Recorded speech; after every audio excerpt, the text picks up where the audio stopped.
Hello everyone, welcome back to PW Bangla Foundation YouTube channel. So class 10 তোমাদের next chapter history তে chapter 4 সংঘবদ্ধতার গোড়ার কথা বৈশিষ্ট্য ও বিশ্লেষণ এটা আমরা করব। তো আবার একই কথা বলবো যে চ্যাপ্টারের মেইন যে টপিক গুলো তোমাদের এই বছরে ইম্পর্টেন্ট সেগুলোকে বেশি হাইলাইট করা হয়েছে এবং কিভাবে পয়েন্টে আনসার করবে। যারা আজকে আমাকে ফার্স্ট দেখছো অবশ্যই আগের লেকচারস গুলো দেখো, দেখলে বুঝতে পারবে যে কিভাবে হিস্ট্রিতেও পয়েন্টে লজিক্যালি সাজিয়ে আনসার করা যায়, সেভাবেই প্রত্যেকটা চ্যাপ্টার রেডি করা। তো আজকের টপিক হচ্ছে সংঘবদ্ধতার গোড়ার কথা। মানে অলরেডি আমরা কি দেখেছি লাস্ট চ্যাপ্টারে যে ইংরেজ শাসনের বিরুদ্ধে বিক্ষিপ্তভাবে পুরো ভারত জুড়েই আন্দোলন চলছিল। বিক্ষিপ্তভাবে বা আঞ্চলিকভাবে আন্দোলন বলতে প্রচুর আমরা বেশ কয়েকটা আদিবাসী বিদ্রোহের কথা পড়েছি, সাঁওতাল বিদ্রোহ, কোল বিদ্রোহ, মুন্ডা বিদ্রোহ, চোয়ার বিদ্রোহ, এরকম বিক্ষিপ্তভাবে ঘটছিল। প্লাস প্রচুর কৃষক আন্দোলনের কথা পড়েছি আগের চ্যাপ্টারে, সন্ন্যাসী ফকির বিদ্রোহ, ওয়াহাবি আন্দোলন, ফরাজি আন্দোলন, এরকম ধরনের। প্লাস তারপরে গিয়ে পড়েছি নীল বিদ্রোহ। নীল বিদ্রোহে আমরা দেখেছিলাম বেশ একটা বড় সড়ো একটা ঘটনা, যার ফলে নাকি ব্রিটিশ সরকারকে কিন্তু নীল কমিশন ব্রিটিশ সরকার তৈরি করতে বাধ্য হয়েছিল, নীল কমিশন। এবং নীল বিদ্রোহের যে অভিযোগ, কৃষকদের চাষিদের যে অভিযোগ ছিল সেগুলো কিন্তু ফাইনালি মেনে নেওয়া হয়। মানে কি, নীল বিদ্রোহ কিন্তু আঞ্চলিক বিক্ষিপ্ত সংগ্রামে হতে হতে হতে হতে নীল বিদ্রোহ একটা বড়সড় জায়গায় গেছিল। আজকে যে সংঘবদ্ধতার গোড়ার কথা, মানে এর পরে আজকে যে বিদ্রোহের কথা পড়বো সেটা কিন্তু বিশাল আকারে হয়েছিল। মানে প্রথম সংঘবদ্ধভাবে ঘটিত আর কি প্রথম যে তোমার একটা বিদ্রোহ হয়েছিল সেই সংঘবদ্ধতার গোড়ার কথা। মানে এই যে আমাদের স্বাধীনতার জন্য যে একটা সংগ্রাম, এই সংগ্রামটা তো একদিনে আসেনি বা একজনের দ্বারাও আসেনি। তো এই বিষয়গুলো জানাটা খুব জরুরি যে আজকে যে আমরা আরামসে ঘুরে বেড়াচ্ছি, খাচ্ছি, দাচ্ছি, ঘুমোচ্ছি, কত কিছু এনজয় করছি, স্বাধীনতাটা উপভোগ করছি, এটার পেছনে কত মানুষ কত বিদ্রোহ করেছে, কত মানুষ কত কষ্ট পেয়েছে, কত রক্তক্ষয়ী সংগ্রাম হয়েছে, এই জিনিসগুলোর জন্যই কিন্তু এই চ্যাপ্টার্স গুলো সেইভাবেই রেডি করা আছে তোমাদের সিলেবাসে। তো আজকে পড়বো সংঘবদ্ধতা, মানে সংঘবদ্ধ হচ্ছে মানে এর পরের যে বিদ্রোহগুলো হচ্ছে সেগুলো বেশ বড় সড়ো আকারে আর কি হতে চলেছে, ঠিক আছে। তো তার মধ্যে আজকে যে যে জিনিসগুলো পড়বো, প্রথম পর্ব হচ্ছে মহাবিদ্রোহ, 1857 সালের মহাবিদ্রোহ। তারপরে পড়বো যে বিদ্রোহ ছাড়াও আর কি হচ্ছিল, তো সেখানে আমরা কিছু কিছু সভা সমিতির কথা পড়বো। অ্যান্ড দেন পড়বো আমাদের যে বিভিন্ন বিখ্যাত গ্রন্থ কি, যেগুলোর মাধ্যমে এই অত্যাচারের বিরুদ্ধে তখন লেখালেখি চলছিল, বিভিন্ন গ্রন্থ, বিভিন্ন চিত্র বা ব্যঙ্গচিত্র, এরকম কিছু কিছু বিখ্যাত জিনিসের কথা আজকে আমরা জানবো এই চ্যাপ্টারটাতে। তাহলে প্রথমে যেটা 1857 সালের মহাবিদ্রোহ, তো 1857 সালের মহাবিদ্রোহ বা এটাকেই বলা হয় হচ্ছে সিপাহী বিদ্রোহ। এটার নামই হচ্ছে সিপাহী বিদ্রোহ বা 1857 মহাবিদ্রোহ বা 1857 সিপাহী বিদ্রোহ। তো এই সিপাহী বিদ্রোহ ছিল হচ্ছে প্রথম, মানে প্রথম সশস্ত্র সংঘবদ্ধ বিদ্রোহ। এই সিপাহী বিদ্রোহী হচ্ছে প্রথম সশস্ত্র সংঘবদ্ধ বিদ্রোহ। এবং এটা কোথায় কিভাবে হয়েছিল না 1857 সালে 1857 সালে পুরো উত্তর পূর্ব মধ্য পুরো ভারতবর্ষের ওপরের দিকটাতে, মেইনলি উত্তর পূর্ব মধ্য এই কারণেই বললাম কারণ কি পুরো ওপরের দিকটাতেই ছড়িয়েছিল। তো 1857 সালে তখন এখানে বড়লাট ছিলেন লর্ড ক্যানিং। লর্ড ক্যানিং এর সময়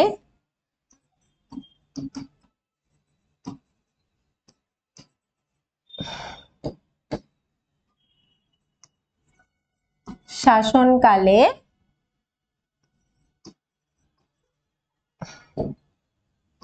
উত্তর, মধ্য, পূর্ব ভারতে একটা একটা করে জিনিস বোঝো। কখন হয়েছিল, সেই সময় বড় লাট কে ছিল, কোথায় হয়েছিল,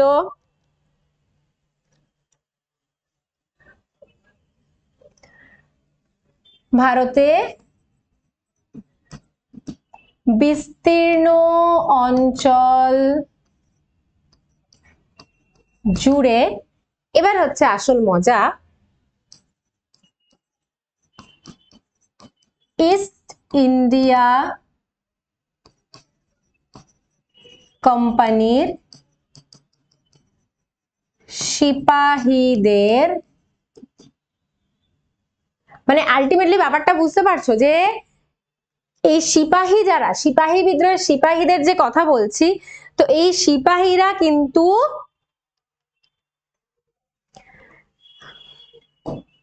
ভারতীয় হবে। হ্যাঁ,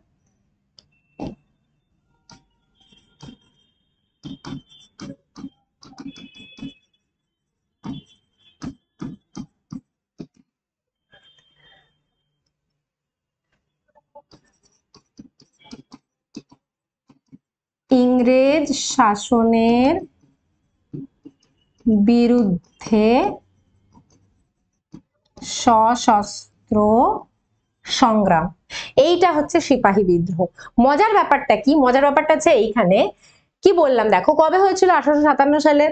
কখন, সে সময় কে ছিল, বড়লাট না, বড়লাট লর্ড ক্যানিং এর শাসনকালে।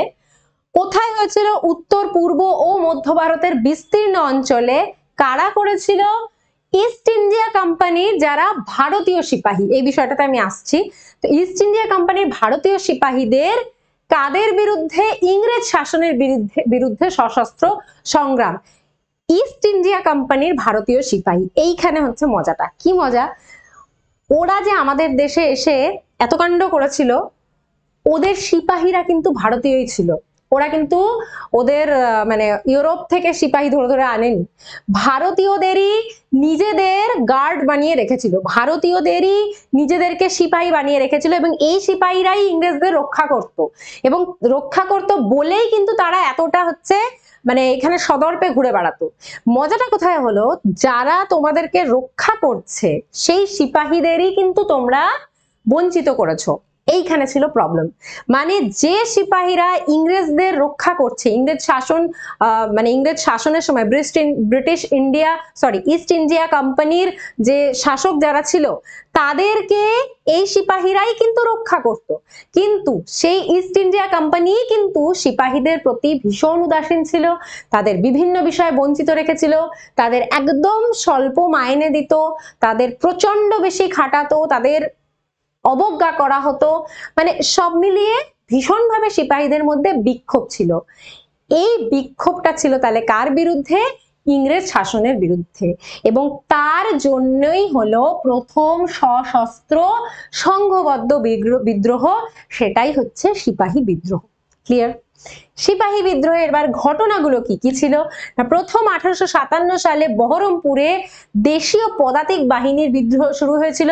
মেইন কারণ কিন্তু এইটাই, ঠিক আছে, সিপাহীদের মানে সিপাহীদের ভীষণ অসন্তোষ। এছাড়াও আরো অনেক কারণ রয়েছে, এই কারণগুলোই আমরা আসবো। তো মেইনলি কি হয়েছিল, বিদ্রোহটা কি ছিল না, বহরমপুরে দেশীয় পদাতিক বাহিনী বিদ্রোহ শুরু করলো। আই রিপিট, আমি কারণে আসছি, এর পরের স্লাইডে আমরা কারণটা পড়বো, ঠিক আছে। তো বহরমপুরে প্রথমে দেশীয় পদাতিক বাহিনী বিদ্রোহ শুরু হলো। তারপরে যেটা হলো মেইন, যেখান থেকে অ্যাকচুয়াল ঝামেলাটা শুরু হলো, সেটা হলো দেশীয় পদাতিক বাহিনীর সিপাহী মঙ্গল পান্ডে ব্রিটিশ অফিসারকে গুলি করে মেরে দিয়েছিল, তার জন্য মঙ্গল পান্ডের ফাঁসি হয়। এইখান থেকেই কিন্তু সিপাহী বিদ্রোহের শুরু হয়।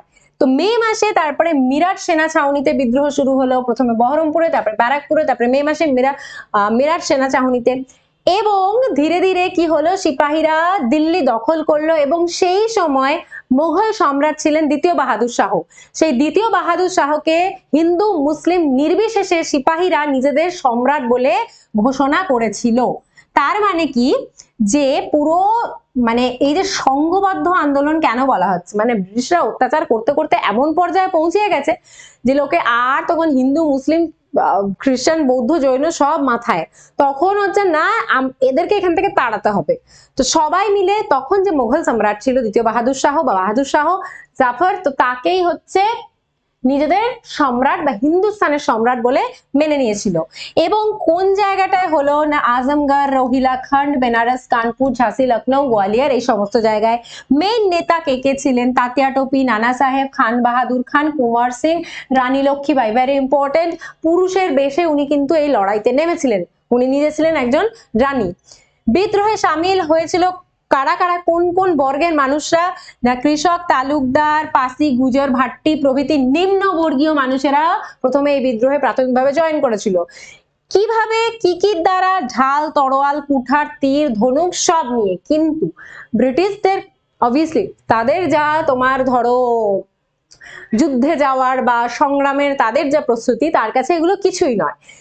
ফাইনালি কি বলা যায় যে উত্তরপ্রদেশ ও বিহার এই জায়গাটাতে কৃষক ও পুরনো জমিদাররা সংঘবদ্ধ, পুরাতন জমিদাররা, ঠিক আছে, এই বিষয়গুলো নিয়ে কিন্তু আমরা লাস্ট চ্যাপ্টারে পড়েছি। পুরাতন জমিদার মানে যারা অলরেডি ছিল, ব্রিটিশরা এসে কি করেছিল, অন্য জায়গা থেকে বহিরাগত অন্য জায়গার জমিদার নিয়ে এসে বসিয়ে দিচ্ছিল যাতে করে বেশি করে অত্যাচার করা যায়। তো পুরনো জমিদার ও কৃষক এরা সংঘবদ্ধভাবে মহাজন এবং নতুন জমিদার এই ক্যাটাগরিটা কিন্তু ব্রিটিশরা চালু করেছিল।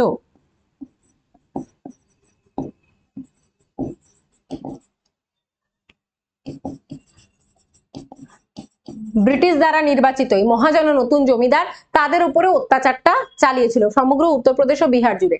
এবারে যেটা বললাম এটা তো একটা ঘটনা প্রবাহ, বেসিক্যালি এটা একটু মানে এটা হচ্ছে পরে আসবে, প্রথমে আমাকে আমার কারণটা বলা উচিত ছিল, বাট সিকোয়েন্সটা উল্টোপাল্টা হয়ে গেছে। এবারে আসবো মেইন কারণে। কারণ কি কি ছিল বিদ্রোহের?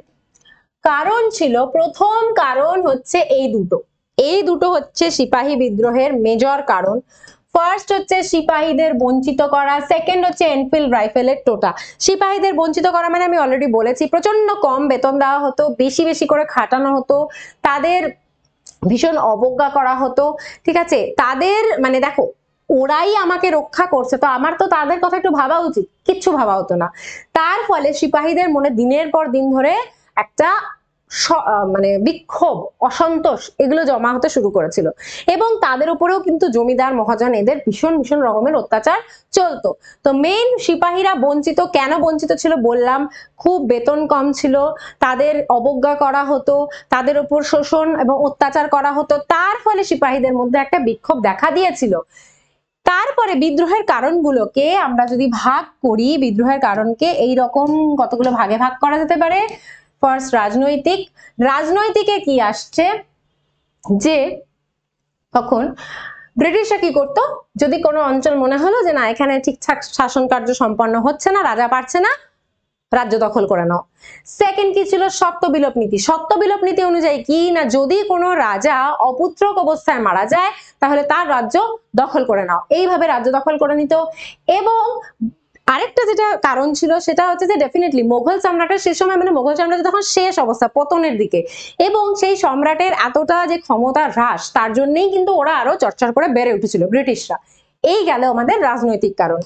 এরপরে দেখবো সামাজিক কারণ কি। সামাজিক কারণের মধ্যে কি প্রথমেই আসবে হচ্ছে ভারতীয়দের উপরে একটা ভীষণ অবজ্ঞা।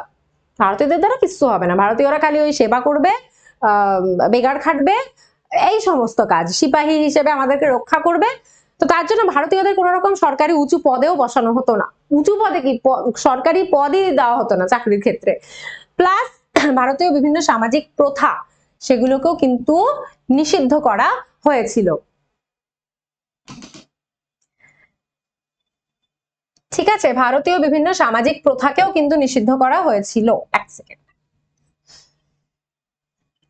1 2 3 ওকে। নেক্সট আসছে অর্থনৈতিক কারণ। অর্থনৈতিক কারণ কি? অর্থনৈতিক কারণ আমরা বিগত দুটো চ্যাপ্টার ধরে পড়েই আসছি। রাজস্ব বৃদ্ধি, অতিরিক্ত হারে চড়া সুরে রাজস্ব আদায়, জমিদারদের এনে এনে বসিয়ে দেওয়া, বাইরের থেকে জমিদার এনে বসিয়ে দেওয়া বিভিন্ন গ্রামে, প্লাস দেশীয় বাণিজ্য, কুটির শিল্প, এগুলোকে কমপ্লিটলি ধ্বংস করে দিয়েছিল। দেশীয় বাণিজ্যকে কি করে ধ্বংস করে দিয়েছিল? ওদের নিজেদের জায়গা থেকে জিনিসপত্র এনে কম দামে বিক্রি করে দিত। তার ফলে কি হচ্ছে, ভারতের যে তোমার ধরো ব্যবসা বাণিজ্য বা কুটির শিল্প যেটাও বলো না কেন, সেগুলো আমাদের এখানে তো তখন মেশিন আসেনি, শিল্প বিপ্লব হয়নি, আমাদের এখানে হাতেই করা হতো, তার ফলে দাম বেশি। দেখবে এখনো লক্ষ্য করে হ্যান্ডলুম যে কোনো প্রোডাক্টের দামটা একটু বেশি হয়। এবার হস্তশিল্পের দামটা বেশি, ওরা বানিয়ে আনছে, ওদের ইউরোপ থেকে বানিয়ে আনছে হচ্ছে তোমার শিল্প বিপ্লবের ফলে ওদের প্রচুর কলকারখানা গজিয়ে গেছে, সেখান দিয়ে ওরা বানিয়ে আনছে, তো ডেফিনেটলি ওটার দাম ওরা সস্তায় বেচতে পারছে, তো ওরা সস্তায় এসে আমাদের দেশে বেচে দিচ্ছে, আমাদের দেশের যে হস্তশিল্প যেগুলো একটুখানি বেশি দাম সেগুলোকেও কিনতে পারছে না, তার ফলে প্রচুর দেশীয় বাণিজ্য, দেশীয় কুটির শিল্প এগুলো কিন্তু ধ্বংস হয়ে যায়। অর্থনৈতিক কারণ গেল, এরপরে আসছে ধর্মীয় কারণ। ধর্মীয় কারণের মধ্যে কি ছিল না, খ্রিশ্চান মিশনারিজ যারা ছিল তারা ভারতীয়দের প্রচুর অবজ্ঞা করতো, এবং তখন একটা চল ছিল যে তুমি ধর্মান্তরিত হয়ে খ্রিস্টান হয়ে যাও, তাহলে তুমি মানে কি বলবো, একটু উচ্চতা লাভ করবে, মানে তুমি ভারতীয়, তোমার ধর্ম নিকৃষ্ট, তুমি ধর্মান্তরিত হয়ে খ্রিস্টান হয়ে যাও, এটা একটা প্রথা ছিল তখন সেই সময়। তো তার ফলে কি হবে না, তুমি হচ্ছে একটুখানি উঁচু হবে আর কি সমাজে, তুমি একটু উচ্চ স্তরে উঠবে, এরকম একটা ব্যাপার ছিল। প্লাস এবার যেটা মেইন হচ্ছে গল্প, সেটা হচ্ছে এনফিল্ড রাইফেলের টোটা। ব্যাপারটা কি ছিল, সিপাহীদের এনফিল্ড রাইফেলটা ব্যবহার করতে হতো। Just a minute.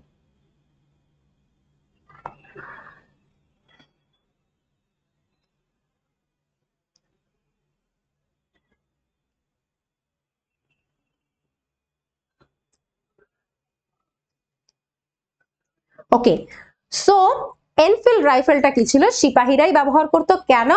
ব্রিটিশদেরকে মারার জন্য না, ব্রিটিশদেরকে প্রোটেক্ট করার জন্য আর কি, রক্ষা করার জন্য। এবারে তখন একটা শোনা গেছিল খুব বড় রকম, মানে খুব ভালো রকমের একটা গুজব ছড়িয়েছিল, গুজব ঠিক না, কিছুটা সত্যি আর কি,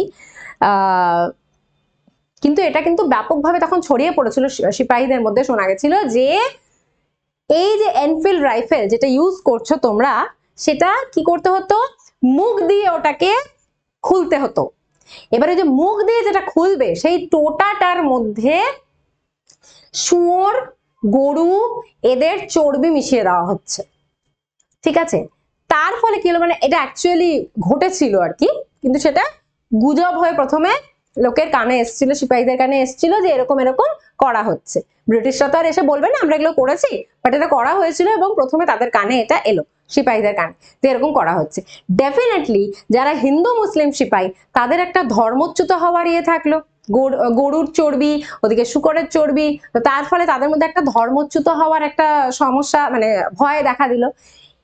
এইটার থেকেই সমস্যাটা হলো শুরু, যে ও আমরাই তোমাদের রক্ষা করছি, একে তো আমাদের অবজ্ঞা করছো, ভালো টাকা পয়সা দিচ্ছ না, বেতন টেতন দাও না, সমস্ত কিছু থেকে বঞ্চিত করো, অত্যাচার করো, এই অবধি ঠিক ছিল।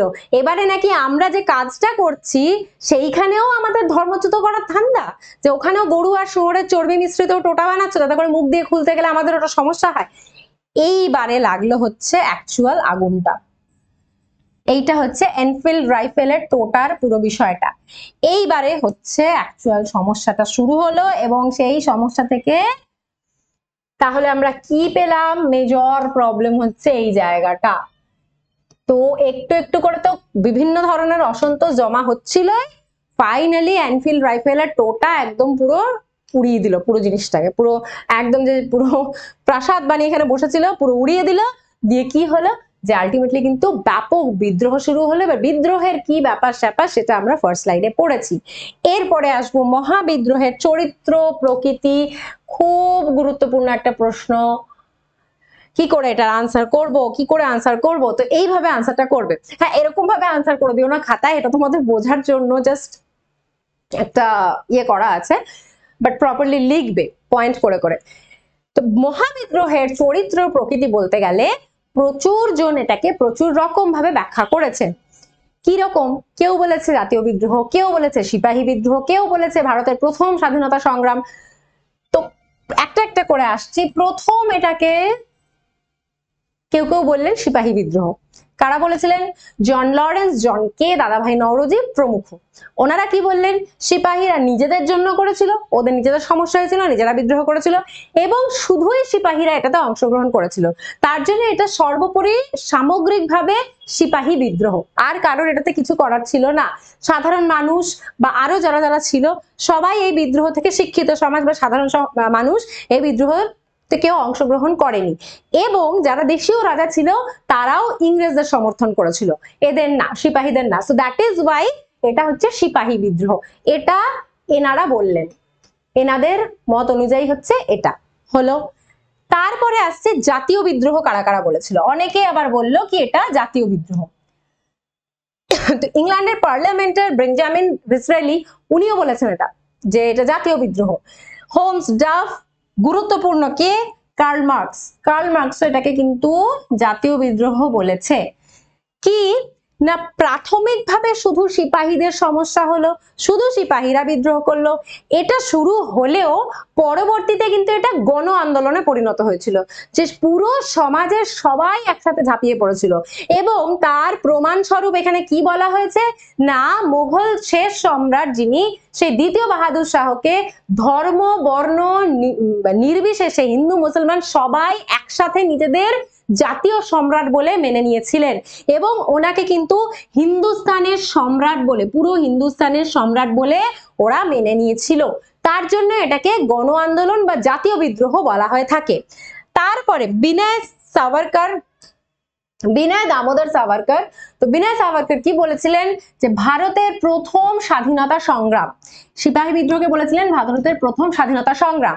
তারপরে অধ্যাপক সুশোভন সরকার, হীরেন্দ্রনাথ মুখার্জি, ওনারা বলেছিলেন জাতীয় মুক্তি সংগ্রাম এবং স্বাধীনতার যুদ্ধ। ডক্টর রমেশ চন্দ্র মজুমদার বা এম এন রায় বলেছিলেন সামন্ত শ্রেণীর বিদ্রোহ। তো এক একজন এক এক রকম ভাবে সিপাহী বিদ্রোহকে ব্যাখ্যা করেছিল।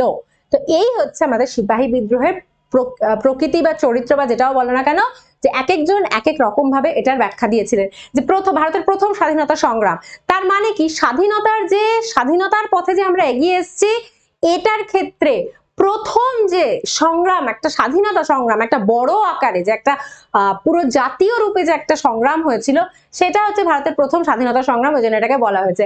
আবার অনেকে জাতীয় মুক্তি সংগ্রাম, ওই সেই এদের হাত থেকে মুক্তির জন্য। তার মানে কি ওদেরই কাজ করছে যে সিপাহী, তারাই ওদের বিরুদ্ধে সংগ্রাম করছে, মানে অত্যাচারের লেভেলটা এমন বেড়ে গেছে।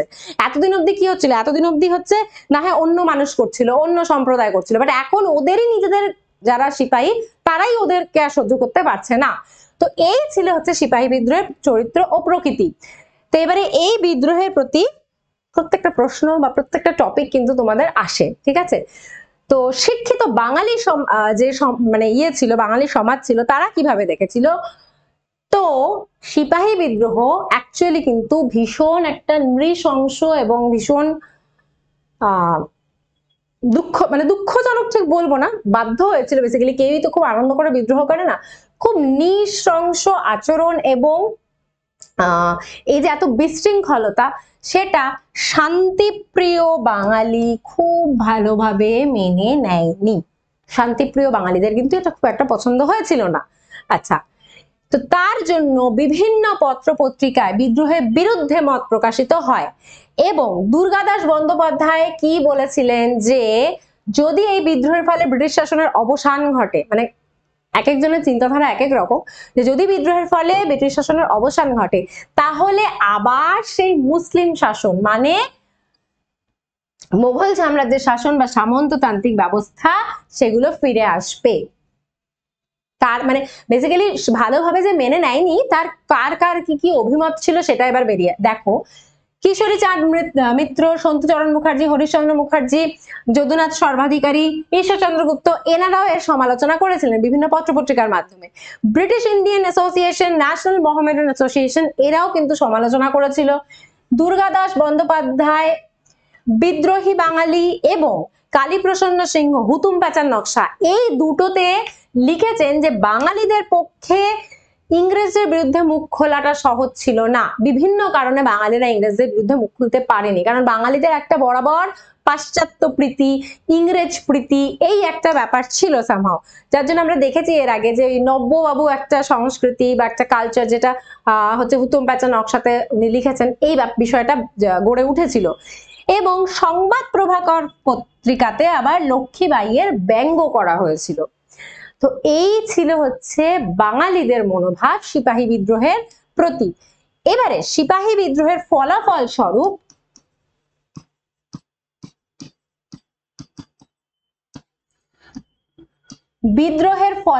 স্বরূপ দুটো ঘটনা গুরুত্বপূর্ণ, একটা হচ্ছে ভারত শাসন আইন, আরেকটা হচ্ছে মহারানীর ঘোষণাপত্র। ভারত শাসন আইনে কি হয়েছিল না, সিপাহী বিদ্রোহ দেখে, বিদ্রোহের ব্যাপকতা দেখে ব্রিটিশ সরকার মানে ইংল্যান্ডের যে আর কি সরকার, তারা বুঝে গেছিল যে মানে কি বলবো, এই ইস্ট ইন্ডিয়া কোম্পানিকে দিয়ে ভারতবর্ষের মতো এত একটা বড় দেশকে শাসন করা সম্ভব নয়। কারণ কি, ইস্ট ইন্ডিয়ান কোম্পানি ছিল একটা বাণিজ্যিক সংস্থা, ওরা কিন্তু শুধুমাত্র ব্যবসা বাণিজ্য করার লক্ষ্যে এখানে এসেছিল। এবার এই শুধু মুনাফা অর্জন করব, শুধু এই টাকা পয়সা করব, এই মনোভাব নিয়ে ভারতের মতো এত বড় একটা দেশ, যেখানে নাকি নানা ভাষাভাষীর লোক আছে, নানা সম্প্রদায়ের লোক আছে, নানা জাতি বর্ণ, এই এত বড় একটা দেশকে এদের দ্বারা সামলানো সম্ভব না। সিপাহী বিদ্রোহের ব্যাপকতা থেকে এটা কিন্তু ইংল্যান্ডের সরকার বুঝে গেছিল। তো তার জন্য কি হলো যে ইস্ট ইন্ডিয়া কোম্পানি শাসনের অবসান ঘটলো। ঠিক আছে, ওকে, হ্যাঁ, এটা প্রণয়ন মানে এই আইনটা হয়েছিল হচ্ছে 1858 সালে। ওকে, সো অবসান ঘটলো। তখন মহারানী ভিক্টোরিয়া ছিলেন মানে ইংল্যান্ডের আর কি মহারানী ছিলেন। তো উনি নিজের হাতে পুরো ভারতের শাসনভার তুলে নিয়েছিলেন এবং ভারত পুরো ব্রিটিশ পার্লামেন্টের অধীনে এলো। পুরো ভারতবর্ষের রূপরেখাটা কিন্তু আস্তে আস্তে চেঞ্জ হচ্ছে, রূপরেখা বলবো না, মানে ভবিষ্যৎটা আস্তে আস্তে চেঞ্জ হচ্ছে। ইস্ট ইন্ডিয়া কোম্পানি এখানে শাসন করছিল, সেটা চেঞ্জ হয়ে চলে গেল হচ্ছে ব্রিটিশ পার্লামেন্টের হাতে চলে এলো। তারপরে কি হলো, ভারতের শাসন কার্য পরিচালনার জন্য ভারত সচিব নামে একটি পরিষদ গঠন করা হলো। মানে কি কি পরিবর্তন এলো ভারত শাসন আইনের মাধ্যমে, এবং এই পরিষদে ব্রিটিশ মন্ত্রিসভা থেকে এক সদস্যের তত্ত্বাবধানে 15 জন সদস্যকে নিয়োজিত করা হয়। এই যে ভারত সচিব নামে একটা পরিষদ গঠিত হলো, সেই পরিষদে কে থাকবে না, একজন তোমার ব্রিটিশ মন্ত্রিসভা থেকে একজন থাকবে ডাইরেক্ট, এবং 15 জন সদস্য আরো থাকবে, নিয়ে একটা তোমার ভারত সচিব গঠন করা হলো। এরাই কিন্তু এখানে শাসন কার্যটা পরিচালনা করবে। তারপরে ভারতের গভর্নর জেনারেল এই টাইটেলটা পরিবর্তন করে ভারতের ভাইসরয় করা হয়, এবং তাই জন্যই কিন্তু ভারতের শেষ গভর্নর জেনারেল ছিলেন লর্ড ক্যানিং, এবং ভারতের প্রথম ভাইসরয়ও কিন্তু ছিলেন লর্ড ক্যানিং, এবং ওনার সময়ে এই বিদ্রোহটা হয়েছিল। তাহলে ভারতের প্রথম ভাইসরয় এবং আচ্ছা, প্রথম ভাইসরয় অ্যাজ ওয়েল অ্যাজ শেষ গভর্নর জেনারেল দুটোই ছিলেন হচ্ছেন লর্ড ক্যানিং। চলো, দেশীয় রাজ্য গ্রাস নীতি পরিত্যক্ত হয়, মানে হচ্ছে আর ওই রাজ্য করা সত্যবিলোপ নীতির দ্বারা, তারপরে কুশাসনের অভিযোগে এই সমস্ত করে দেশীয় রাজ্যগুলোকে আর নিজের আন্ডারে ব্রিটিশ সরকার করবেন না, এবং ভারতীয়দের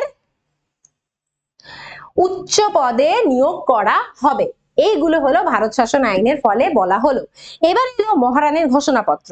মহারানীর ঘোষণাপত্র কি না, এই রকম যে একটা সিচুয়েশন, তো সেটার থেকে তো পুরো ব্যাপারটাকে হচ্ছে একটু কি বলবো, একটুখানি পদে আনতে হবে, যেটাকে আমরা বলি চলতি ভাষায়, যে পুরো তো ছড়িয়ে গেছে একদম, সিপাহী বিদ্রোহ হয়ে টয়ে ইস্ট ইন্ডিয়া কোম্পানির শাসনের অবসান ঘটেছে, দিয়ে তারপরে তো পুরো জিনিসটাকে একটু কন্ট্রোলে আনতে হবে। তো সেই জন্য মহারানী ভিক্টোরিয়া একটি ঘোষণাপত্র জারি করেছিলেন 1818 সালে এলাহাবাদে, এটাকে প্রকাশ করা হয়েছিল এলাহাবাদে, এবং এটা মহারানীর ঘোষণাপত্র নামে প্রকাশিত হয়েছিল। এটা কিন্তু ভারতীয়দের কাছে ম্যাগনা কার্টা বা মহাসনদ নামে পরিচিত ছিল। অনেক বড় বড় কথা বলা হয়েছিল, আলটিমেটলি কিছু লাভের লাভ হয়নি। দেখে নি চলো এটাতে কি কি বলা হয়েছিল। যে ব্রিটিশ সরকার ভারতের সামাজিক ও ধর্মীয় ব্যাপারে হস্তক্ষেপ করবে না। এটা বেসিক্যালি তখন খুব ভালো ভালো কথা বলা হয়েছিল পুরো সিচুয়েশনটাকে কন্ট্রোলে আনার জন্য, মানে যাতে করে পুরো দায়ভার বা দোষটা ইস্ট ইন্ডিয়া কোম্পানির উপর চাপিয়ে দেওয়া হয়েছিল এবং এটা দেখানো হয়েছিল যে দেখো এরাই হচ্ছে তোমাদের সমস্যার মূলে, এরাই এতদিন অত্যাচার করছিল, এদেরকে আমরা সরিয়ে দিলাম। মানে আমি অ্যাকচুয়ালি ব্রিটিশদের কথা মানে ইংল্যান্ডের যারা আর কি তাদের কথা বলছি, তারা এটা দেখালো ইংল্যান্ড সরকার যে এরাই তোমাদের কাছে গন্ডগোল করছিল, এদেরকে সরিয়ে দাও, আমরা তোমাদেরকে মানে ব্রিটিশ সরকার বা ইংল্যান্ড অত আমরা খারাপ না, আমরা তোমাদেরকে আরো ভালো করে দেখবো, মানে মহারানী এটাই বলেছিলেন। তো কি হলো, ব্রিটিশ সরকার ভারতীয়দের কোন রকম সামাজিক ও ধর্মীয় ব্যাপারে হস্তক্ষেপ করবেন না। সেকেন্ড বলা হলো দেশীয় রাজারা দত্তক নিতে পারবে, সত্যবিলোপ নীতি চলে গেছে, তো দেশীয় রাজারা দত্তক নিতে পারবে, তারা নিজ ইচ্ছা অনুযায়ী ধর্মাচরণ করতে পারবে এবং যেগুলো দেশীয় প্রথা সেগুলিকে মান্য করা হবে, যেগুলোকে নাকি প্রথমে নিষিদ্ধ করে দেওয়া হয়েছিল সিপাহী বিদ্রোহের কারণ হিসেবে আমরা সেটা পড়েছি। ব্রিটিশরা ভারতে আর সাম্রাজ্য বিস্তার করবে না, আরো আরো আরো আরো সব রাজ্য দখল করা এগুলো করবে না। প্লাস যারা ব্রিটিশ হত্যার সঙ্গে যুক্ত সেই ব্যক্তিরা ও বন্দীরা মুক্তি পাবে।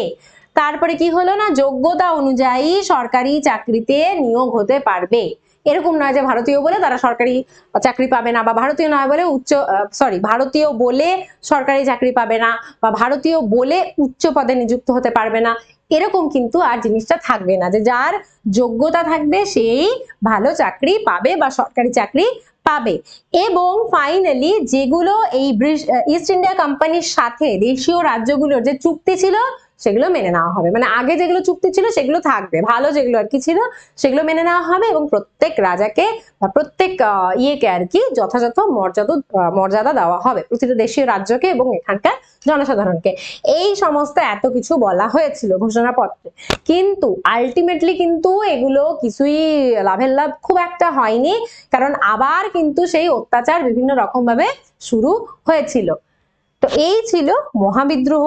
এবারে আসবো এই চ্যাপ্টারের দ্বিতীয় পর্বে। দ্বিতীয় পর্বে কি দেখবো, যে বিভিন্ন তখন সভা সমিতি গড়ে উঠেছে। সভা সমিতি গড়ে উঠেছে কেন, মানে ব্যাক অফ দ্য ইনসিডেন্ট কি হচ্ছে, সামনে তো সব দেখতে পাচ্ছি এত বিদ্রোহ হচ্ছে, আদিবাসী বিদ্রোহ হচ্ছে, কৃষক বিদ্রোহ হচ্ছে, মহাবিদ্রোহ হচ্ছে, তো বাকি আর কে কোথায় কি করছে। তো এই সময় বিভিন্ন পত্র পত্রিকার মাধ্যমে লেখালেখি তো হতোই, প্লাস প্রচুর সভা সমিতি গড়ে উঠেছিল। কেন এই সমস্ত বিষয়গুলো সেখানে আলোচনা করা হতো, বিভিন্ন জাতীয় মানে জাতীয়তাবাদ যে বোধটা এই বিষয়ে আলোচনা করা হতো, জাতীয় সংগ্রামের ব্যাপারে আলোচনা করা হতো, জাতীয় মুক্তির ব্যাপারে আলোচনা করা, এইগুলো করার জন্য প্রচুর সভা সমিতি গড়ে উঠেছিল। তো বেসিক্যালি সভা সমিতিগুলোর মাধ্যমে দাবি দাওয়া পেশ করা হতো, জনমত গঠন করা হতো, এবং যেটা বললাম যে সর্বোপরি ভারতীয় জাতীয়তাবাদ নিয়ে এখানে কথা বলা হতো। তো তারপরে কি হলো, যে 1885 সালে যে জাতীয় কংগ্রেস প্রতিষ্ঠা হয়েছিল, তো জাতীয় কংগ্রেস বেসিক্যালি এই বিভিন্ন ধরনের সভা সমিতিগুলোরই একটা ফাইনাল গিয়ে পরিণতি। ঠিক আছে, সভা সমিতি তৈরি হলো, সবাই আলাপ আলোচনা করছে, বিভিন্ন নেতা টেতা থাকছে, করতে করতে করতে করতে ফাইনালি গিয়ে এটা মানে এই আইডিয়া বা এই কনসেপ্ট বা এই ধারণাগুলোর থেকেই গিয়ে জাতীয় কংগ্রেস প্রতিষ্ঠা হয়েছিল। এবং আমরা জানি যে আমাদের স্বাধীনতা সংগ্রামে এই জাতীয় কংগ্রেসের একটা বিশাল অবদান রয়েছে, মানে জাতীয় কংগ্রেসের বিভিন্ন অধিবেশন তখন চলতে চলতে চলতে চলতে বা বিভিন্ন আলাপ আলোচনা থেকেই কিন্তু একটা কি বলবো সংগ্রামের পরে আমরা গিয়ে ফাইনালি স্বাধীনতাটা পেয়েছিলাম। আচ্ছা, ঐতিহাসিক অনিল শীল কিন্তু খুব গুরুত্বপূর্ণ এই সময়টাকে, কোন সময়টাকে না 1830-এর পরের যে সময়টা, সেই 1830-এর পরের সময়টাকে সভা সমিতির যুগ বলা হয়। কেন না তখন থেকে রাজনৈতিক চিন্তা ভাবনার প্রসার শুরু হয়, জনমত গঠন করার কাজ শুরু হয়, ভারতীয় জাতীয়তাবাদকে নিয়ে কথা বলা শুরু হয়, এই কারণের জন্য এই টাইমটাকে ঐতিহাসিক অনিল শীল সভা সমিতির যুগ বলেছেন। এবারে একটা একটা করে আমরা সভা কয়েকটা দেখব। প্রথমে আসছে বঙ্গভাষা প্রকাশিকা সভা। তো আমরা দেখেছি যে পাশ্চাত্য নীতির দ্বারা যে পাশ্চাত্য ভাষায় শিক্ষা গ্রহণ করতে হবে, এটা যখন শুরু হলো, তো এটা হওয়ার পরে 1836 সালে এই সভা স্থাপিত হয়েছিল এবং এখানে সভাপতি ছিলেন গৌরীশঙ্কর তর্কবাগীশ। এই সভা সমিতিতে না প্রচুর নাম মনে রাখতে হবে। অন্যান্য সদস্য কারা কারা ছিলেন, একটু সদস্যদের নাম দিতে হবে, সভাপতি কে ছিলেন, তো এইগুলো একটু মনে রাখতে হবে। ঈশ্বরচন্দ্র গুপ্ত, হরচন্দ্র বন্দ্যোপাধ্যায়, প্রসন্ন কুমার ঠাকুর ইত্যাদি, এনারা ছিলেন হচ্ছে অন্যান্য সদস্য। এবং এটা প্রাথমিকভাবে এখানে বাংলা সাহিত্য, ভাষা এগুলো নিয়ে বিভিন্ন আলাপ আলোচনা করা হতো, কিন্তু পরবর্তীতে কিন্তু এটা আস্তে আস্তে একটা রাজনৈতিক সভায় পরিণত হয়েছিল। ঠিক আছে, কালীনাথ রায়ের প্রস্তাবে এটা কিন্তু একটা রাজনৈতিক সভায় পরিণত হয়েছিল, মানে রাজনীতি নিয়ে আলোচনা করা শুরু হলো।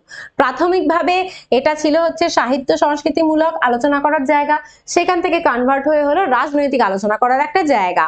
তো তার ফলে সদস্যদের মধ্যে এই সংস্কৃতিমূলক আলোচনা হবে, রাজনৈতিক আলোচনা হবে, এই দুটো নিয়ে মতবিরোধ দেখা দেয় এবং ফাইনালি সভাটা বন্ধ হয়ে যায়। তারপরে আসছে জমিদার সভা। জমিদার সভা কবে? 1838 সালে রাধাকান্ত দেব, এই নাম আমরা কিন্তু পড়েছি এর আগে, রাধাকান্ত দেবের সভাপতিত্বে জমিদার সভা গঠিত হয়। এবং এটা কি না, সকল শ্রেণীর মানুষের স্বার্থ রক্ষা করা হবে, এই সভার প্রথমে এটা বলা হয়েছিল। তো এখানে সম্পাদক ছিলেন প্রসন্ন কুমার ঠাকুর, আর কারা কারা ছিলেন? George Prinsep, Dickens, Ramkamal Sen, Dwarkanath Tagore প্রমুখ।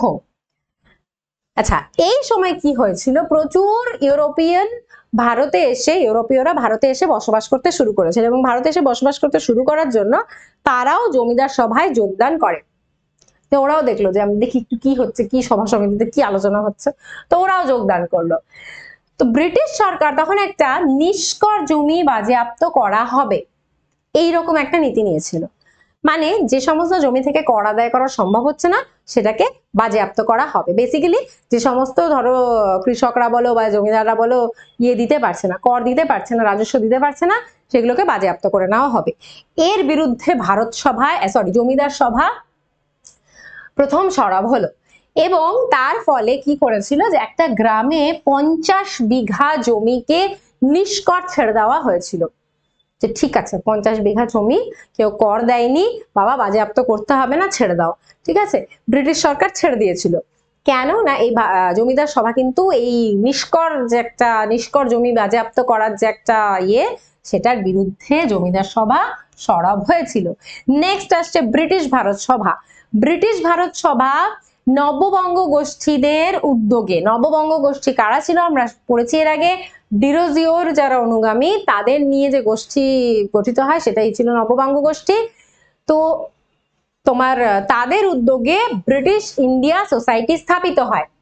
ঠিক আছে, এবার এই ব্রিটিশ ইন্ডিয়া সোসাইটি প্লাস এই আগের যে দেখলাম জমিদার সভা, এই জমিদার সভা দুটো মিলিয়ে আর কি ব্রিটিশ ভারত সভা বা ব্রিটিশ ইন্ডিয়ান অ্যাসোসিয়েশন গঠিত হলো। মানে নববঙ্গ গোষ্ঠীর মুখপাত্রদের উদ্যোগে ব্রিটিশ ইন্ডিয়া সোসাইটি তৈরি হলো। এই ব্রিটিশ ইন্ডিয়া সোসাইটি ও জমিদার সভা এই দুটো মিলিয়ে হলো হচ্ছে ব্রিটিশ ইন্ডিয়ান অ্যাসোসিয়েশন বা ব্রিটিশ ভারত সভা।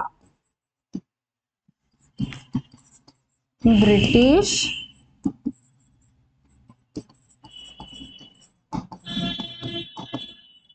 এখান থেকে এইটা গঠিত হলো, এই দুটো মিলিয়ে। কে না, ব্রিটিশ ইন্ডিয়া সোসাইটি প্লাস জমিদার সভা, এই দুটো মিলে ব্রিটিশ ইন্ডিয়ান অ্যাসোসিয়েশন গঠিত হলো। দেবেন্দ্রনাথ ঠাকুর ছিলেন এখানকার সর্বপ্রথম সম্পাদক, রাধাকান্ত দেব ছিলেন সর্বপ্রথম সভাপতি, এবং মুখপত্র ছিল হিন্দু পেট্রিয়ট। এই হিন্দু পেট্রিয়টেই কিন্তু এই যে সভা তাদের কাজকর্ম সম্বন্ধে লেখালেখি হতো।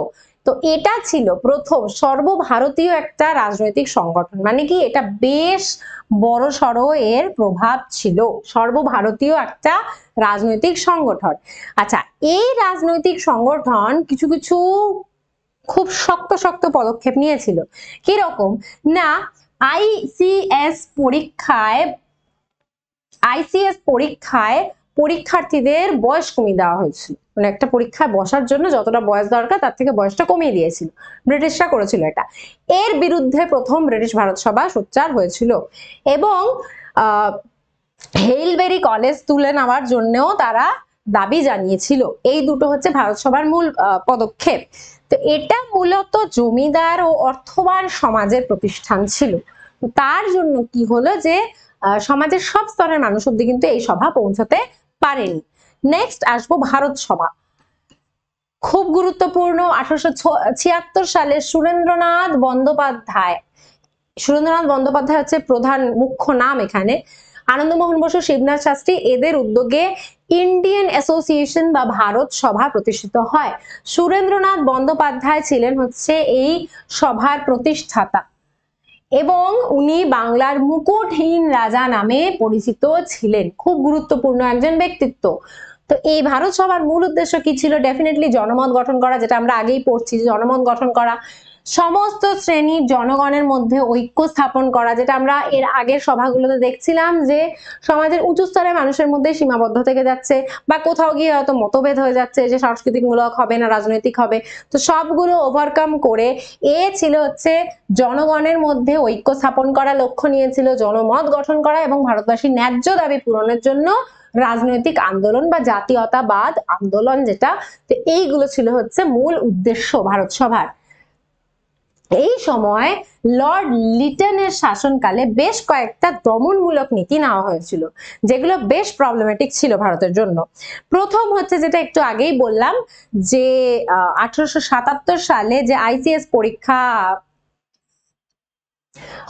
মানে হচ্ছিল আর কি, তো সেইখানে প্রতিযোগীদের বয়স সীমা হ্রাস করে 21 থেকে 19 করা হয়েছিল। আগে 21 বছর বয়সী লোকজন দিতে পারতো, তারপরে সেটা কমিয়ে 19 করা হয়েছিল। তো তারপরে আর কি না, অস্ত্র আইন বলবৎ করে ভারতীয়দের কাছে অস্ত্র রাখাটাকে নিষিদ্ধ করা হয়। যে মানে লর্ড লিটন এগুলো সব করেছিলেন যে তোমার ভারতীয়রা নিজেদের কাছে অস্ত্র রাখতে পারবে না, এটা অস্ত্র আইনের দ্বারা উনি করেছিলেন আর কি, নিষিদ্ধ করেছিল। ভারতীয়দের আত্মরক্ষার জন্য অস্ত্র সংগ্রহ নিষিদ্ধ হয়। তারপরে কি 1878 সালে দেশীয় ভাষা সংবাদপত্র আইন জারি করলো।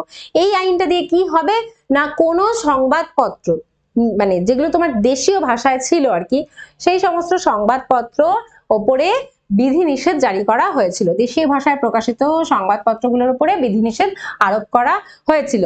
এছাড়াও আরেকটা যেটা এই সময় ইলবার্ট বিল একটা পাস করা হয়েছিল। আচ্ছা, তো এইগুলো ছিল হচ্ছে তোমার মেইনলি লর্ড লিটনের যে দমনমূলক নীতি। তো এই লর্ড লিটনের দমনমূলক নীতি ছিল এই তিনটে, 1 2 3। এর বিরুদ্ধে ভারত সভা সোচ্চার হয়েছিল। বয়স হ্রাস করা সেটা, অস্ত্র রাখতে পারবে না সেটা, এবং দেশীয় ভাষায় প্রকাশিত সংবাদপত্রগুলোর উপর বিধিনিষেধ, এইগুলোর উপরে ভারত মানে এগুলো লর্ড লিটন জারি করেছিলেন এবং ভারত সভা এর বিরুদ্ধে সোচ্চার হয়েছিল। এরপরে আসছে ইলবার্ট বিল। ইলবার্ট বিলকে ভারত সভা সমর্থন জানিয়েছিল। ইলবার্ট বিলে কি হয়েছিল, স্যার সিপি ইলবার্ট এই বিলটা চালু করেছিলেন কি, যে ভারতীয় বিচারপতিরাও ইউরোপিয়ানদের বিচার করতে পারবে। ঠিক আছে, সিপি ইলবার্ট ভারতীয় ও ইউরোপীয় বিচারকদের সমান ক্ষমতা প্রদান করেছিলেন। এটা কি আর ইউরোপিয়ানদের হজম হয় যে ভারতীয়রা আমাদের বিচার করবে? হ্যাঁ, একে তো নিকৃষ্ট, খুব মানে সব দিক দিয়ে পিছিয়ে পড়া, ভারতীয়রা আবার আমাদের কি বিচার করবে? তো ইউরোপীয়রা ভীষণভাবে ইলবার্ট বিলের বিরোধিতা করেছিল এবং ভারত সভা কিন্তু ইলবার্ট বিলের সমর্থনে জনমত গঠন করেছিল, কারণ ভারতীয়দের কিন্তু ওই সমকক্ষ একটা দেওয়া হয়েছিল, সেটা দিয়েছিলেন স্যার সিপি ইলবার্ট। তো তার ফলে মানে এই বিলটা দিয়ে বেসিক্যালি ভারতীয়রা কি, তখন তো একটা শ্বেতাঙ্গ কৃষ্ণাঙ্গের ব্যাপার ছিল যে ওদের গায়ের রং কালো, নিকৃষ্ট, ভাষা উল্টোপাল্টা, হ্যাঁ সব দিক দিয়ে একদম পিছিয়ে পড়েছে। তো তার ফলে কি হলো যে ভারতীয় বিচারকরা শ্বেতাঙ্গ আসামির বিচার করতে মানে এই অধিকারটা দেওয়া হয়েছিল হলো। তো এই হচ্ছে ভারত সভার। আর ভারত সভার আরেকটা যেটা, যে সব শ্রেণীর সামগ্রিক কল্যাণের কথা ভাবা হয়েছিল ভারত সভার মাধ্যমে। নেক্সট আসবো হিন্দু মেলা। হিন্দু মেলা রাজনারায়ণ বসু, নবগোপাল মিত্র 1867 সালে হচ্ছে কলকাতায় এনারা হিন্দু মেলা গঠন করেছিলেন। এবারে হিন্দু মেলার যে পুরো বিষয়টা সেটা ছিল হচ্ছে যে দেশীয় চিন্তা ভাবনা, সমস্ত কিছুতে দেশীয় চিন্তা ভাবনা বা দেশীয় ধারায় আর কি সমস্ত কিছু করতে হবে, এরকম একটা চিন্তাধারা ছিল। তো 1865 সালে নবগোপাল মিত্র ন্যাশনাল পেপার বের করেছিলেন। হিন্দু মেলার মূল উদ্দেশ্য ছিল, যেটা বললাম, দেশবাসীর নিজস্ব প্রচেষ্টায় স্বদেশের উন্নতি সাধন। এবং হিন্দু মেলা বছরে একবার করে অনুষ্ঠিত হতো। এই মেলা দুটো আরো নাম ছিল, একটা হচ্ছে জাতীয় মেলা আর একটা হচ্ছে চৈত্র মেলা। যেগুলো আন্ডারলাইন করছি সেগুলো কিন্তু ইম্পর্টেন্ট। আচ্ছা, হিন্দু মেলার প্রধান কর্মসূচি কি কি ছিল? দেশীয় বিদ্যানুশীলনে উৎসাহ দান, মানে দেশীয় বিদ্যা, যেটা এদেশীয় বিদ্যা, সেটাতে পড়াশোনা করতে হবে। আচ্ছা, এছাড়া আর কি ছিল? যে শরীর চর্চার ব্যাপারে খুব মানে গুরুত্ব দেওয়া হতো। কারণ কি, যোগা বা শরীর চর্চার যে বিষয়টা, সেটা আমাদের দেশে কিন্তু অনেক আগে থেকে চলে আসছে। তো এদেশীয় সব চিন্তাধারায় কাজকর্ম করার কথা বলা হয়েছিল। স্বদেশীয় কৃষি ও শিল্পজাত দ্রব্য সামগ্রীর প্রদর্শনী, প্লাস বক্তৃতা, আবৃত্তি, সাংস্কৃতিক বিভিন্ন অনুষ্ঠানের আয়োজন করা হতো। এছাড়া national school, national society, national gymnasium এগুলো স্থাপন করা হয় এবং ন্যাশনাল থিয়েটারও স্থাপন করা হয়েছিল। তো হিন্দু মেলা 14 বছর স্থায়ী হয়েছিল এবং মানে হিন্দু মেলা বেসিক্যালি রাজনৈতিক, অর্থনৈতিক, সাংস্কৃতিক সব দিক দিয়ে কিন্তু খুব প্রভাবশালী ছিল ভারতীয় সমাজের ক্ষেত্রে। এবারে আসবো তৃতীয় পর্যায়ে। তৃতীয় পর্যায়ে কি আছে না, লেখায় ও রেখায় জাতীয়তাবোধের জাতীয়তাবাদ, এই বোধটার বিকাশ।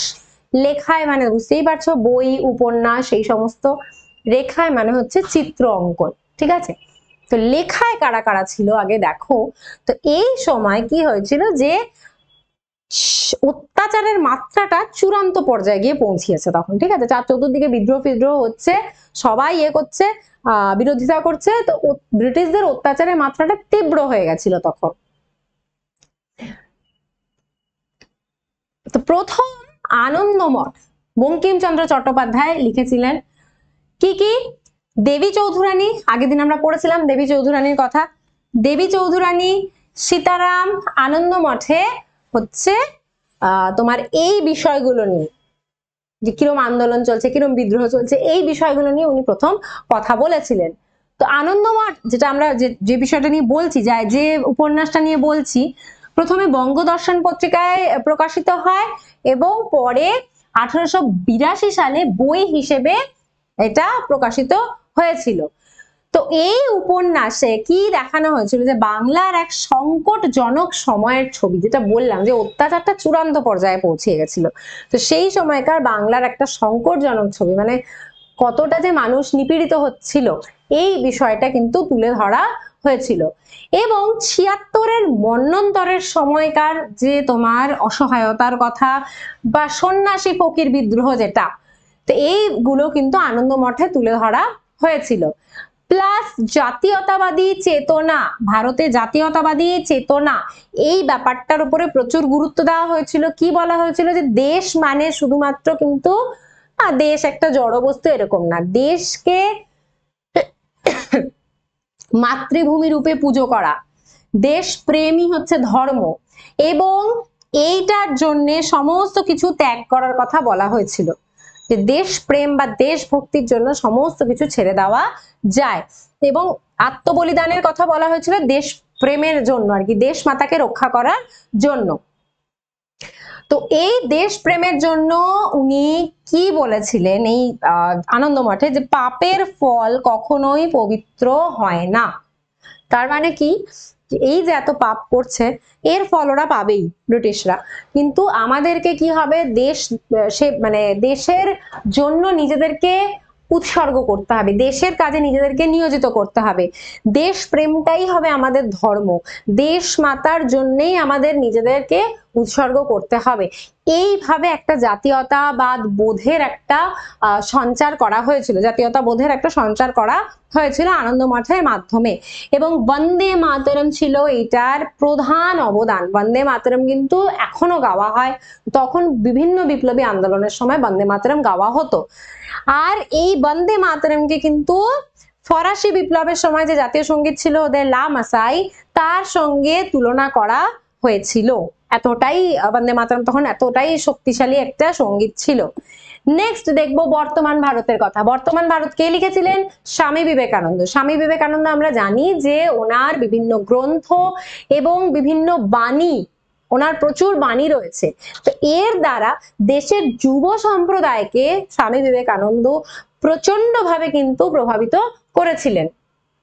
তো স্বামী বিবেকানন্দের ধর্মমতের মূল আধার ছিল হচ্ছে ফলিত বেদান্ত, মানে ধর্মচর্চা কোনো ব্যক্তিগত ব্যাপার নয়, আত্মমুক্তি হয়ে গেলেই হবে না, এটা সামগ্রিকভাবে পুরো সমাজের বা সর্বোপরি দেশের হচ্ছে উন্নতি সাধন করতে হবে।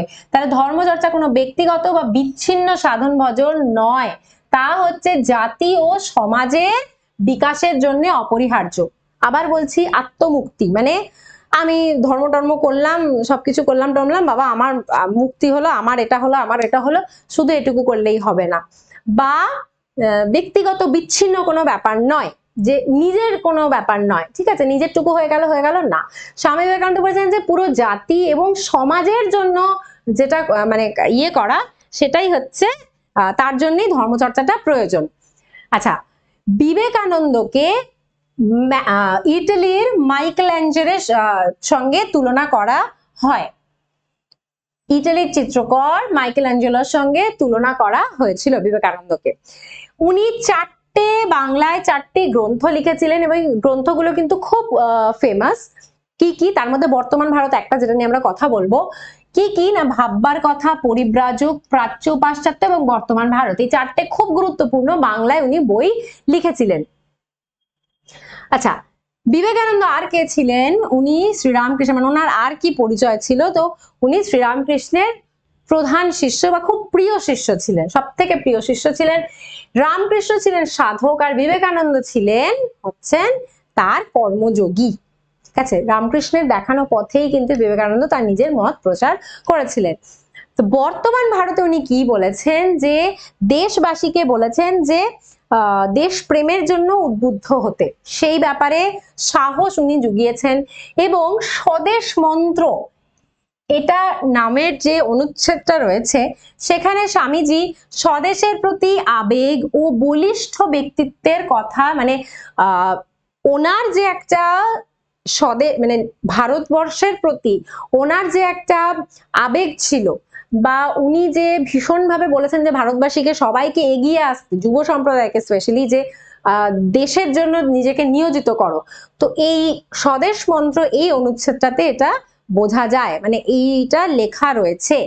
এবং ভারতীয়দেরকে বলা হয়েছে যে এই যে দাস সুলভ আচরণ, মানে বাঙালিদের যে ইংরেজ প্রীতি বা পাশ্চাত্য শিক্ষার প্রতি যে একটা ইয়ে, তো এই দাস সুলভ আচরণ কিন্তু উনি দাস সুলভ আচরণকে ধিক্কার জানান। মানে মেইনলি পাশ্চাত্য প্রীতির যে একটা ব্যাপার ছিল, শিক্ষাটা ঠিক বলবো না, পাশ্চাত্য প্রীতি বা ইংরেজ প্রীতি যে একটা ছিল, সেই দাস সুলভ আচরণকে উনি ধিক্কার জানান।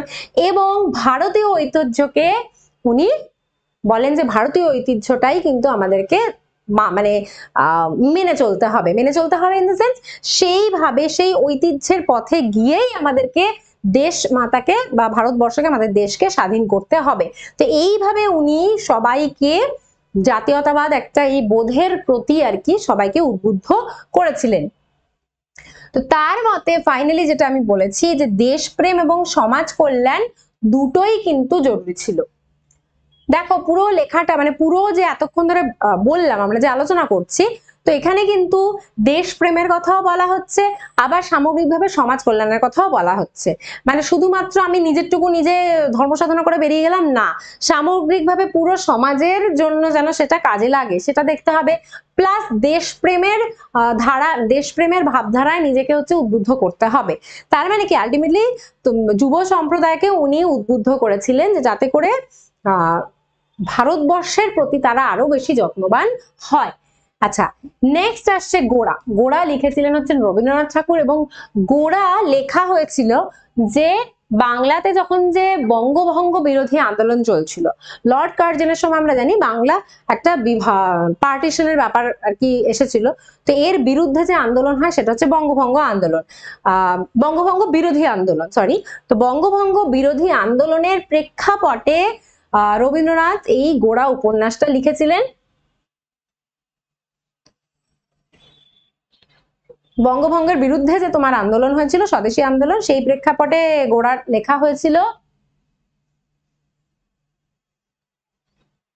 এবং এখানে উনি কি কি বলেছেন, যে গোড়াতে মেইনলি এটা দেখানো হয়েছিল যে শহরে তো শিক্ষিত মানুষ রয়েছে, আর গ্রামে যে প্রচুর অশিক্ষিত, যারা সেরকম ভাবে শিক্ষিত নয়, শিক্ষার আলো পায়নি।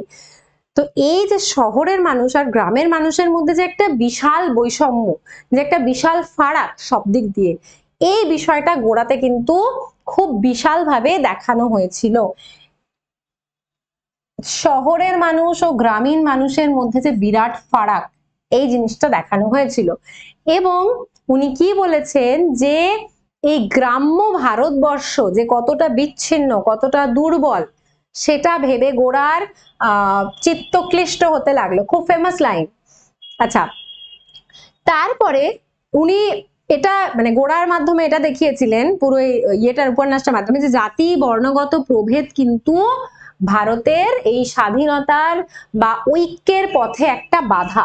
ভারতবর্ষে যেখানটায় আর কি ব্রিটিশরা মেইন জিতে গেছিল সাময়িকভাবে, ডেফিনেটলি, এই যে এত ভাষাভাষীর লোক, এত ধর্মের লোক, এত জাতির লোক, এত বর্ণের লোক, তো বেসিক্যালি এই বিভিন্নতার জন্য কিন্তু এই জাতিভেদ প্রথা এত কিছুর ইয়েতে, তার মধ্যে সব থেকে বড় কথাটা হচ্ছে আমরা নিজেরাই নিজেদের সঙ্গে এ বড় ও ছোট, এই জাতি সেই জাতি, এই সব করে বেড়াচ্ছি।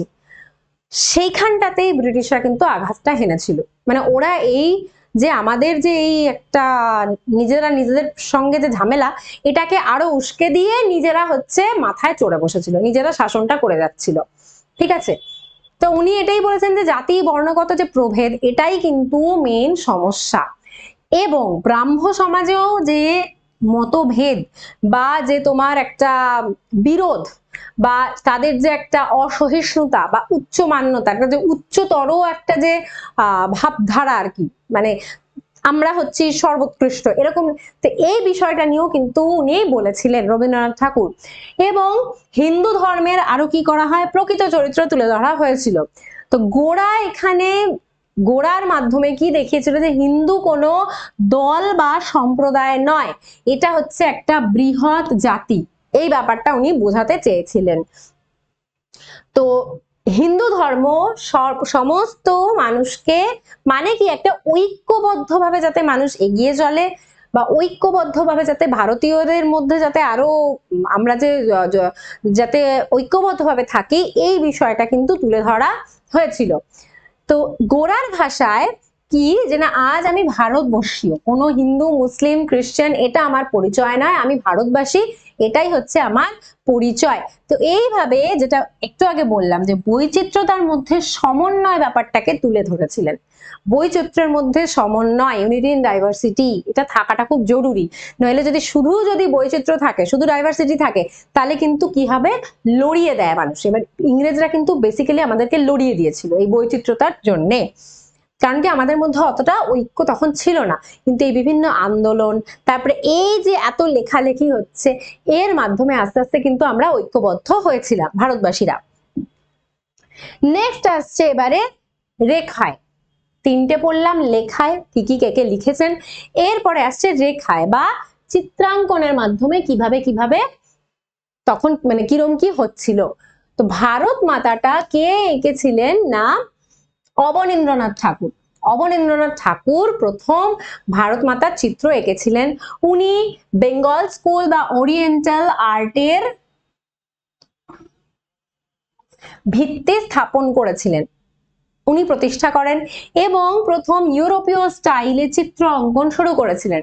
প্লাস ভারতের মোগল, রাজপুত, অজন্তার চিত্রশৈলী থেকে উনি মানে এগুলোকেও কি বলবো, মানে এগুলোকেও আরো মানে মোগল বা রাজপুত বা অজন্তার যে চিত্রশৈলী, মানে তাদের যে স্টাইল, সেগুলোকে নিয়ে একটা অপূর্ব নিজস্ব একটা চিত্রশৈলী উনি সৃষ্টি করেছিলেন। আচ্ছা, 1907 সালে Indian society of oriental art, এইটা উনি স্থাপন করেছিলেন, এবং তার মাধ্যমে এদেশীয় চিত্রের প্রদর্শনী শুরু হয়েছিল। দেশজ চিত্র বা এদেশীয় চিত্রের প্রদর্শনী শুরু হয়েছিল।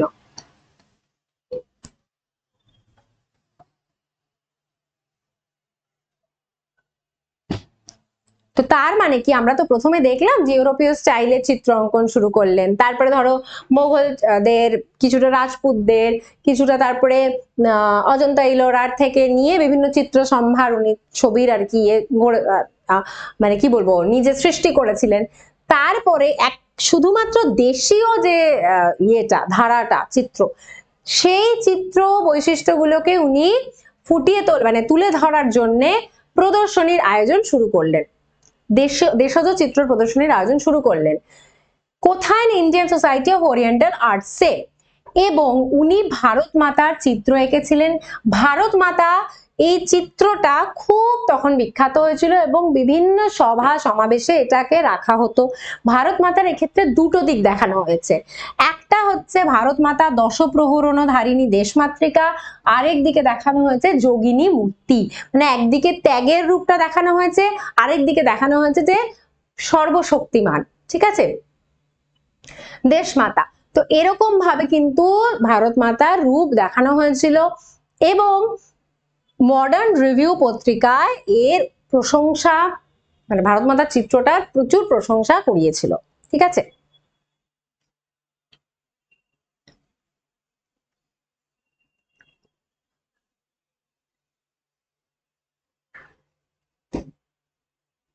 নেক্সট আসবো গগনেন্দ্রনাথ ঠাকুরের ব্যঙ্গচিত্র। তো গগনেন্দ্রনাথ ঠাকুরকে কিন্তু প্রথম কার্টুনিস্ট বলা হয় সেই সময়কার। উনি বিভিন্ন ব্যঙ্গচিত্র এঁকে এঁকে এই ব্রিটিশদের বিভিন্ন কার্যকলাপের প্রতিবাদ জানাতেন, বিভিন্ন ব্যঙ্গচিত্র উনি আঁকতেন। কিরকম না, আচ্ছা, উনিও কিন্তু ছিলেন হচ্ছেন ওই জোড়াসাঁকো ঠাকুর বাড়িরই সব এনাদের কথা হচ্ছে। অবনীন্দ্রনাথ ঠাকুরের জ্যেষ্ঠ ভ্রাতা ছিলেন গগনেন্দ্রনাথ ঠাকুর এবং উনি ইউরোপীয় পদ্ধতির জল রং, ইউরোপীয় পদ্ধতিতে জল রং করা হতো এই বিষয়ে উনি খুব সুদক্ষ ছিলেন। প্লাস ফরাসি শিল্পশৈলী উনি প্রবর্তন করেছিলেন, এদেশে উনি প্রথম ইয়ে করেছিলেন। তারপরে রবীন্দ্রনাথের জীবন স্মৃতির সব ছবিগুলো তার আঁকা। এবং ব্যঙ্গচিত্রকার হিসেবে উনি কি কি করেছিলেন না, বিজ্ঞানী জগদীশ চন্দ্র বসুর আবিষ্কার, প্রফুল্ল রায়ের গবেষণা, রবীন্দ্রনাথের বিমান চড়া, সুরেন্দ্রনাথের মন্ত্রিত্ব গ্রহণ, এগুলো সমস্ত কিছুকে, তারপরে দেশবধূ চিত্তরঞ্জনের স্কুল কলেজ ত্যাগের ডাক, এমনকি স্যার আশুতোষের, এনাদের এই সমস্ত বিষয়গুলোকে নিয়ে উনি বিভিন্ন কার্টুন বানাতেন, ঠিক আছে। আচ্ছা, শুধুমাত্র যে এগুলো নিয়েই করেছেন সেটা নয়, বিদেশি শাসকদেরও কিন্তু এই কার্টুনের মাধ্যমে কটাক্ষ করা হতো। শঙ্কর জাতের বাঙালি ওনার আঁকা একটি বিখ্যাত ব্যঙ্গচিত্র এবং উনি Indian society of oriental art এই সংস্থার প্রতিষ্ঠাতা সম্পাদক ছিলেন, যেটা নাকি আমরা একটু আগেই পড়লাম অবনীন্দ্রনাথ, যেটা Indian society of oriental art, এটা উনি স্থাপন করেছিলেন অবনীন্দ্রনাথ, আর ইনি ছিলেন গগনেন্দ্রনাথ ঠাকুর ছিলেন হচ্ছেন সম্পাদক, প্রতিষ্ঠাতা সম্পাদক, ঠিক আছে, দুই ভাই অ্যাকচুয়ালি। তো ওনার আর কি কি লিখেছিলেন, ভোদর বাহাদুর, এইটা ছোটদের জন্য লিখেছিলেন এবং সেটা খুব বিখ্যাত ছিল। প্লাস উনি বেঙ্গল হোম ইন্ডাস্ট্রিজ অ্যাসোসিয়েশন এটা প্রতিষ্ঠা করেছিলেন ও বাঙালি মানে বাংলার যে লোক শিল্প, গ্রামীণ শিল্প, এইটাকে উনি তুলে ধরেছিলেন। তো এইভাবে উনি কিন্তু শুধুমাত্র ব্যঙ্গচিত্র না, আরো এরকম ভাবে এদেশের যে বৈশিষ্ট্য বা এদেশের যে তোমার বিভিন্ন ধরনের কি বলবো শিল্প, এগুলোকে তুলে ধরার চেষ্টা করেছিলেন। এই ছিল আমাদের চ্যাপ্টার, এই চ্যাপ্টারটা সংঘবদ্ধতার গোড়ার কথা। তো যে কটা টপিক নিয়ে আমরা আলোচনা করছি এগুলো কিন্তু গুরুত্বপূর্ণ, ঠিক আছে। তো কিভাবে পয়েন্টে আনসার করবে সেটা আশা করি বোঝা গেছে, পয়েন্টটা কিভাবে নামাতে হয়। এরপরেও ডেফিনেটলি তোমরা নিজেদের মতো করে এটাকে প্লাস মাইনাস করে এদিক ওদিক করবে, কিন্তু এইভাবে পয়েন্ট ধরে ধরে ধরে ধরে যদি লেখো তাহলে তোমাদের মনে রাখতেও সুবিধা হবে, লিখতেও সুবিধা হবে, ঠিক আছে। তাহলে আজকে আমরা কি কি দেখলাম, মহাবিদ্রোহ দেখলাম, প্লাস বিভিন্ন সভা সমিতির কথা পড়লাম, মেইন যেগুলো সভা সমিতি, এবং তারপরে আমরা বিভিন্ন উপন্যাস গ্রন্থ, যেরকম বিবেকানন্দের লেখা বর্তমান ভারত, রবীন্দ্রনাথ ঠাকুরের লেখা গোড়া, বঙ্কিমচন্দ্র চট্টোপাধ্যায়ের লেখা আনন্দমঠ, তো এইগুলোতে কিভাবে দেশ মাতার প্রতি উৎসর্গ হতে মানে নিজেদেরকে দেশ মাতার বা ভারতবর্ষের স্বাধীনতার প্রতি নিজেদেরকে নিয়োজিত করতে হবে বা আত্মত্যাগ করতে হবে, এই বিষয়গুলোকে তুলে ধরা হয়েছিল যে ব্রিটিশ সরকার কতটা অত্যাচার করছে এবং তার জন্য আমাদেরকে কতটা ত্যাগ করতে হবে বা আমাদেরকে এগিয়ে আসতে হবে ঐক্যবদ্ধভাবে, বিচ্ছিন্নভাবে করলে হবে না, ঐক্যবদ্ধভাবে তাদের বিরুদ্ধে গিয়ে আমাদের দাঁড়াতে হবে। এইটাই কিন্তু মূল বক্তব্য ছিল প্রত্যেকেরই। আর তারপরে দেখলাম যে অবনীন্দ্রনাথ ঠাকুর এবং গগনেন্দ্রনাথ ঠাকুর এদের মানে এনারা বিভিন্ন ছবির মাধ্যমে কিভাবে এই পুরো ঘটনার ইয়ে করছিলেন, যেরকম ভারত মাতার চিত্রটা দেখে সবাই ওই একটা যে জাতীয়তাবাদ বোধ, যেটা জাতীয়তাবাদ বোধটা মানে কি, মানে আমার একটা মানে আমরা ভারতবাসী, ভারত আমাদের দেশ, আমাদের একটা পতাকা রয়েছে, আমাদের একটা জাতীয় সঙ্গীত রয়েছে, তো আমরা যে এই সবাই আমরা এই দেশের নাগরিক, এই যে একটা পুরো আমাদের দেশের যে একটা ধারণা আমাদের কাছে, যে ভারত ধরো জাতীয় সঙ্গীত শুনলে কিন্তু একটা বেশ গায়ে কাঁটা দেওয়ার একটা ইয়ে হয়, বা 15th অগস্ট বা 26 জানুয়ারি একটা অন্য ধরনের ফিলিং হয়, এগুলোই হচ্ছে তোমার জাতীয়তাবাদ বোধটা বা জাতীয়তা বোধের যে একটা তোমার অনুভূতি। তো এইটা জাগিয়ে তোলার জন্য আরো বেশি করে যাতে মানুষ এইটা নিয়ে ঐক্যবদ্ধ হয় বা ভাবে, তার জন্যই ভারত মাতার চিত্র অঙ্কন করেছিলেন। তো সেটা সমস্ত সভা সমিতিতে থাকতো যে আমাদের দেশের এটা একটা চিত্র, ভারত মাতৃকা, দেশ মাতৃকা। সেম ওয়েতে গগনেন্দ্রনাথ ঠাকুর উনি আবার ব্যঙ্গচিত্র বা কার্টুনের মাধ্যমে বিভিন্ন বড় বড় মনীষীদের বিভিন্ন ঘটনা তুলে ধরেছিলেন, প্লাস ইংরেজদেরও বিভিন্ন কার্যকলাপের বিরোধিতা করতেন, তাই তো। তো এই ছিল আমাদের এই চ্যাপ্টারের একটা সারাংশ বা সামারাইজেশন। তো অবশ্যই আবার বলবো, মেইন চ্যাপ্টার্স, মেইন লেকচার যেগুলো যায় আমাদের, সেগুলো ফলো করবে অবশ্যই, দেখবে পিন কমেন্টে সব লিঙ্ক দেওয়া আছে। তাহলে চলো আজকের মতো টাটা, নেক্সট ডে আবার নেক্সট লেকচার নিয়ে দেখা হবে।